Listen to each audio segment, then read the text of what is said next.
If you did a search on your computer on YouTube for the phrase love one another, the first 50 entries or so would have to do with Jesus or songs written by someone who was influenced by Jesus.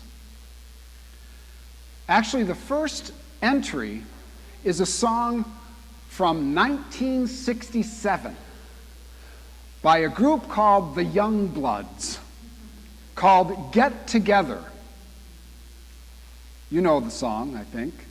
Come on, people now, sing it with me. Smile on your brothers, everybody get together. Try to love one another right now. I can hear the electric guitar. Let me just clarify, that song was a little bit before my time. I don't want you thinking I'm old or something.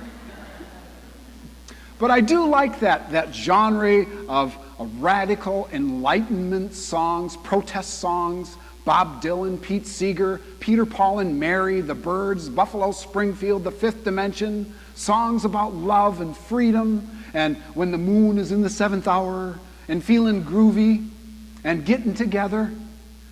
I think they still speak to us today. Their message is still relevant. Now, according to YouTube and to St. Paul and a few billion other people throughout the centuries, Jesus was the first singer, although I don't think he played electric guitar. His was the first song. Love one another. He was a radical, actually putting the words God and love in the same sentence. God is present to us in our Bibles, the Word of God in human words, where God forms us, informs us, and reforms us. And Christ is present to us in the Eucharist, which is both the source and the summit of the Christian life. And Christ is present among us because we have gathered together in His name, as He reminds us today in our gospel, where 2 or 3 are gathered together, I shall be there with them. We are a community of believers, of people made of both saints and sinners. So a young man goes to confession, and he tells his priest, "Bless me, Father, for I have sinned. I have been with a loose woman." "Is that you, Tommy?" the priest asks. "'Tis I myself, Father," he answers. "Who is it you were with, Tommy?" "I'd rather not say, Father." Was it Bridget?" "No." "Was it Colleen?" "No." "Was it Megan?" "No, Father." "Well, Tommy, say 4 Our Fathers and 4 Hail Marys." And when Tommy gets outside, his buddy asks him how it went. "Terrific," he says. "I got 4 Our Fathers, 4 Hail Marys, and 3 great leads." It was a Roman Catholic who told me that joke. We are simultaneously saints and sinners, and that's what makes a church. So today's gospel gives us what could be called conflict resolution of the first century. How do we lovingly deal with a member of a community whose way is at odds with the Gospels? Well, Matthew's Gospel, chapter 18, we just read it, the very first verse, verse 15, says, if there is conflict, and you can see it right there, if there is conflict, you should whisper to everybody else behind the person's back in public while avoiding the issue, so I can feel good about bad-mouthing someone who crossed me and get everyone I can on my side. Now, wait a minute. That's not what it says. It says you should go to the person in private and discuss the problem. Why? For the purpose of reconciliation. There you have it. Conflict resolution. Of course, half of us avoid conflict at all cost. or we refuse to even recognize it. There's this Charlie Brown cartoon that I once read where he says to Linus, "So you think my dad doesn't know anything about cars? Yesterday he heard a strange grinding noise coming from the engine." And Linus says, "Don't tell me he stopped the car and fixed it." And Charlie Brown answered, "No, he just turned the radio up louder so he couldn't hear it." Sounds a lot like my dad. Yes, we've probably all done that at times. Turned the radio up so we don't have to hear it, don't have to deal with conflict. But we fail to fix the problem when we do that, and it often spreads and gets worse. When we don't deal one-on-one, we violate oneness. We cause friction and dissent. And it doesn't just offend us or the other person, but it offends God, who prizes unity above all things. That's what the Trinity is all about. God is three and yet one. Unity. We, though many, are one. This is the new math of God. Everything else equals one. To experience true church is to know the joy of belonging, the joy of being known and loved in safety, the safety of our church home. Jesus commanded, "Love one another as I have loved you." And someone in the crowd raised their hand and said, "But what if they are pagans, or Romans, or Roman Catholics, or atheists, or they're gay, or they're from another country?" And Jesus replied, "What part of love don't you understand? Love is a commandment from God. It is not a suggestion.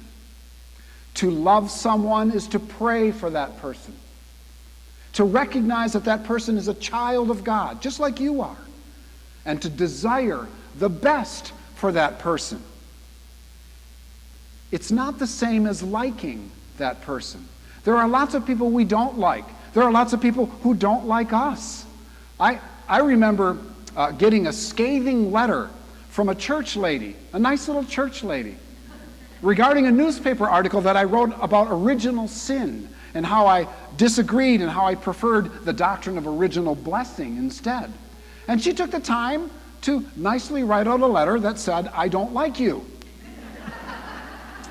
And I said, "Well, I'm sorry." I respond, "I'm sorry that you feel that way, and I hope you'll read the Bible references that I included, and I hope that you may be blessed with warts and bunions." No, I never responded. But I pray the best for her. But we are to give him or her, whoever we have the issue with, our goodwill, and not harbor bitterness or ill content against them, even for those who sin against us. Even though we don't like it, if we love them, we are fulfilling the Torah, the Old Testament law. And this is tough work for ordinary people. But we aren't ordinary people. We are God's people. I can have faith that moves mountains. I can be as wise and as smart as Solomon. I can have a chrome fish and a bumper sticker on my car. I can give 1/10 of my income to the church, but if I don't have love, I am nothing. I'm empty. I'm like a clanging bell. And I've known a few clanging bells in my day, and I'm sure you have too. I have a picture of my dad. My dad was from a hard German family, stern family, that didn't express love or talk about love much. And I have this picture of my dad's dad. It's a black and white photograph, and it's on my shelf at home, and it's inspiring to me. He's sitting on the front porch with his elbows on his knees. He's sitting like that, and he has a 2-day growth on his face, tattered hat. He's got white bushy eyebrows, a hard wrinkled face, and he looks like he has several aspirin stuck in his mouth. I mean the uncoated ones, with no water. They're just dissolving in his mouth. And they say he was smiling. Well, it's inspiring because I come from that family. And yet knowing Jesus gives me great joy and meaning and, yes, love. Sometimes I think, why am I talking about love when there's so much destruction and strife and suffering and hurt and loss and grieving and pain and, yes, evil in the world? I mean, it's like that song I first mentioned. That fight has been going on at least since 1967. Then I realize that's precisely when it is time to talk about love, about smiling on your brother, about how an open hand is much more powerful than a clenched fist. Because love never gives up. It never caves in. It never surrenders. And isn't that what Jesus showed us on the cross? And finally, love has such a transformative power. When Abraham Lincoln spoke kindly about the Confederate soldiers, someone listening in the crowd was shocked, and they challenged him, saying, "I think it'd be better advised to focus on destroying our enemies rather than befriending them." To which Lincoln said, "Sir, we destroy our enemies when we befriend them." The transformative power of love is beautifully portrayed in a scene that I'll leave you with from the story of Les Miserables. Jean Valjean is arrested for stealing a loaf of bread to feed his sister's family during a very hard winter. He's sentenced to 5 years in the galleys.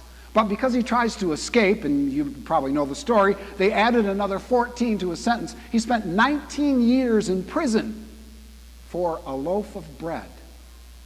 He's finally set free, but he's rejected at every turn. He's depressed and desperate and starving, and he finds himself knocking on this door for help, unaware that it's the bishop's house he's knocking on. And the door opens, and before the bishop can even say a word, Jean Valjean goes into his speech. He declares, I'm a discharged convict. I've spent 19 years in the galley, 5 for burglary and 14 for trying to escape. A very dangerous man, and everyone has cast me out. There you have it. Are you willing to receive me? And the bishop says, you need have told me nothing. This house is not mine, but Christ's. It does not ask a man his name, but whether he is in need. A lot like this church, isn't it? The bishop continues, let me assure you, passerby that you are, this is more your home than mine. Everything in it belongs to you. Why should I ask your name? I knew it before you even told me. And the poor, desperate man, he looks up startled. He says, you know my name? Of course. Your name is brother. Amen.